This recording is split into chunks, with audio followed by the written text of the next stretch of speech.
Friends இங்கே வந்து next யாகம்லாம் வளர்த்தா ரெடி பண்ணிட்டாங்க. ஐயர் வந்து இவங்க கலசெல்லாம் வச்சுட்டு சாமி படம்லாம் வச்சுட்டு எங்களையும் மாலை மாற்றிக்க சொன்னார்.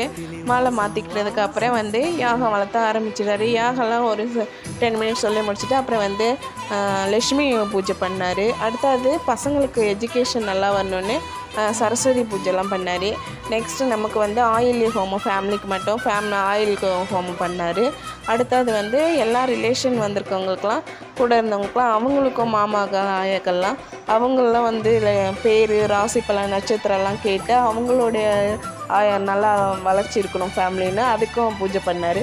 முடிச்சுட்டு இங்கே வந்து 26 கலசம் வச்சு தண்ணி ஊற்றுனாங்க. இந்த கோயில் வந்து சிறப்பு அம்சமே கல்யாணம் தான். எப்போவுமே ராகு காலம் யமகண்டெல்லாம் இங்கே கிடையாது. எப்போவுமே கல்யாணம் நடக்கும். இந்த 25வது கல்யாண நாள்னால் இதை வந்து செய்கிறவங்களிட பார்க்குறவங்களுக்கு கலந்துருக்கவங்களுக்கு தான் ரொம்ப வந்து